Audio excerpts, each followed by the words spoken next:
Hey everyone, back tuning into today's video. We're going to have a look at the weather for the rest of the year and going on into January as well. See whether there's any sign of any change in this very unsettled phase of weather we now seem to be firmly locked into.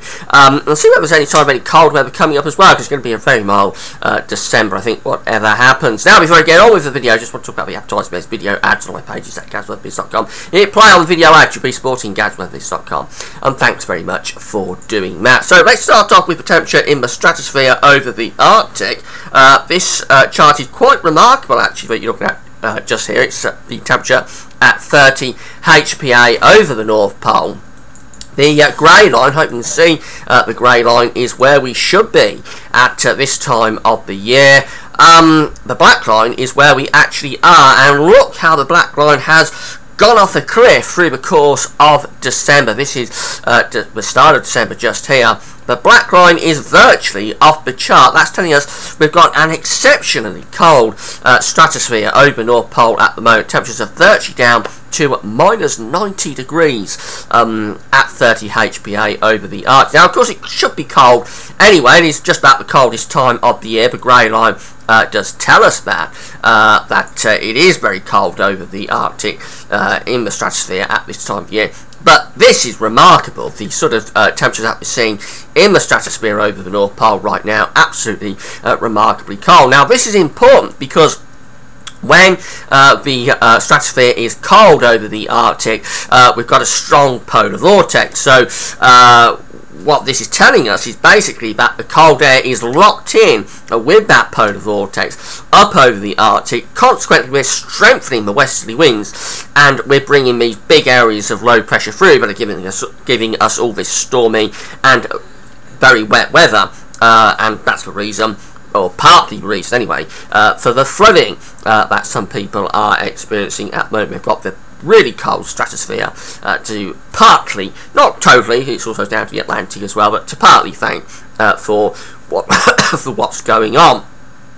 Now, the stratosphere is so cold over the Arctic right now that basically we're off the chart. So you would assume, and we should be starting to tick up anyway in the next few weeks as we go through into January. The grey line shows that the temperature should start to tick up through the course of January. So you would assume that over the next few weeks, this black line is going to start moving back upwards. But to really change this pattern, we need a sudden stratospheric warming, and that's where we get a huge increase in temperatures over the Arctic.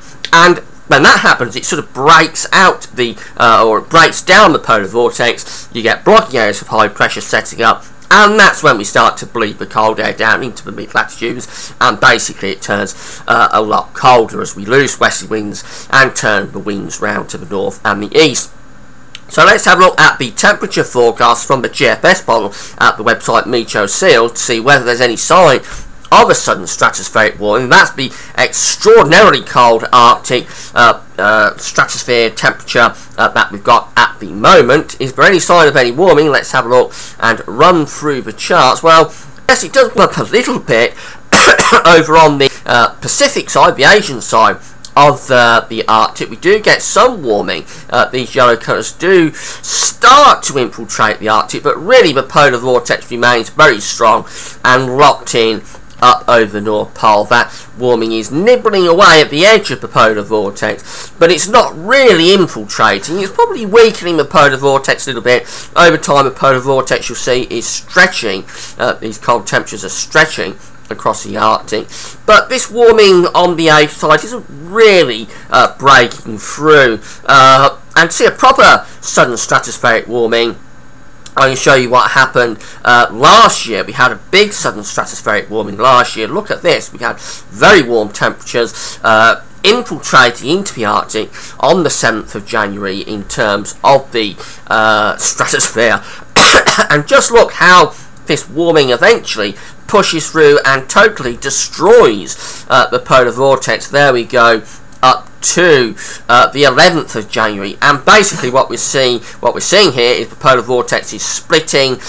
This sudden stratospheric warming is destroying and breaking down the polar vortex. And if you want to get it cold, or if you want a proper sort of locked in cold spell with lots of blocking and easterly winds lasting for potentially several weeks, that's the kind of thing you need to be seeing. You need to be seeing a sudden stratospheric warming that totally rips apart and destroys the polar vortex. There is no sign of that in the coming couple of weeks anyway.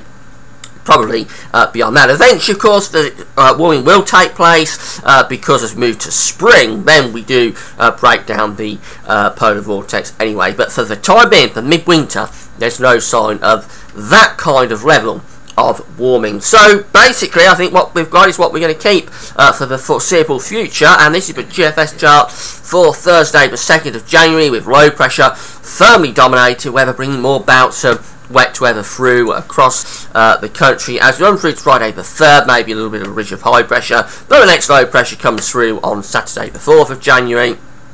On into Monday the 6th, we might get a little bit of a transient northerly as the low pressure moves off to the east Scotland. We might start to pull down something of a northwesterly wind, and that could turn it a little bit colder briefly around the 7th or the 8th of January. We may get some wintry showers and some light frost up in the north, but here comes the next low pressure rolling through for Wednesday the 8th of January, and so it goes on.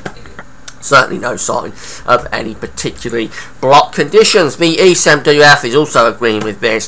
Thursday the 2nd shows low pressure coming in off the Atlantic, keeping it unsettled. A very deep area of low pressure there, being signalled for Friday the 3rd. More stormy winds potentially for England and Wales, again bringing heavy bouts of rain across the country and an increased risk of flooding. Maybe some sort of transient ridge there as we move through to Saturday the 4th, but basically we're still in an unsettled phase with the next low pressure coming through. And by day 10, Monday the 6th of January, there's no change with low pressure. One area of low pressure, deep area of low pressure clearing to the east. The next low pressure around Iceland is waiting to bring the next bout of rain and strong winds in off the Atlantic. Let's have a look finally at the JMA model, 500 millibar heights from the JMA. It's updated this morning as it does every morning, although it's Christmas. The model doesn't have Christmas off, it does still update. We're upside down, remember, with this, so this is where we are, just there. This is the 500 millibar height anomaly for the next week, taking us from the 26th of December to the 2nd of January, and very obviously, very obvious what's going on there. We've got blue colours right over top of the country, deep trough of low pressure, strong jet stream coming through. Going to be very unsettled in the next week. There'll be further showers or longer spells of rain, and an ongoing and probably increasing risk of flooding as well. The second week of January, the second week of the forecast period, taking us through to the 2nd to the 9th of January, shows that trough of low pressure sitting around the British Isles again, but it is elongating a little bit down south. The JMA model is keen to do this. It's keen to start pushing the core of the trough more to the south of the country, so that's still a very unsettled signal. But what's happening there is that we're starting to bring colder air in, probably from the northwest, into that trough of low pressure, so temperatures would be easing down. We'd probably be seeing an increased risk of wintry showers up in the north, and maybe night frost and icy patches as well, but it's still a very unsettled signal for that week from the 2nd to the 9th of January. And then the 2 weekly forecast, which takes us from the 9th to the 23rd, shows that we keep the trough of low pressure around and to the south of the country. We're in those blue curves there. We've got high pressure up to the northeast. We've got high pressure out in the mid-Atlantic as well. Basically, we're still very unsettled across the British Isles. That's where the British Isles is, just there. We're still unsettled, but the trough is shifting further and further south, possibly becoming a cut-off feature to the south. And if it does start to become a cut-off feature from the 9th to the 23rd of January, then we could maybe start to think about bringing some properly cold air in from the north, possibly from the northeast into that trough of low pressure. But I have to emphasise, with the stratosphere so cold, I'm not really sure what is actually driving this idea from the JMA model that this trough is going to be shifting further south and possibly becoming cut off somewhere over Iberia or the Mediterranean. I'm not sure what's driving that idea, because with the stratosphere as cold as it is, you would really expect the trough to be continuing to churn away around Greenland and Iceland, and the sort of pattern we've got at the moment. So I'm not quite sure why the JMA model is trying to shift that trough further to the south, but nevertheless it's interesting. It does keep going for it. It's a pretty good model, so we have to take it seriously, and we may start to see some colder air begin to infiltrate, I think, as we move through into the early and middle part of January, probably in the form of cold snaps, little northerly episodes initially, and then if the trough was to become cut off around the middle of January to the south country, then we could maybe start thinking about some properly cold and wintry conditions. But I have to emphasise that's a long way off and very, very speculative, and we need to see a big change compared to the pattern that I've got at the moment, with that almost record-breakingly cold stratosphere over the Arctic.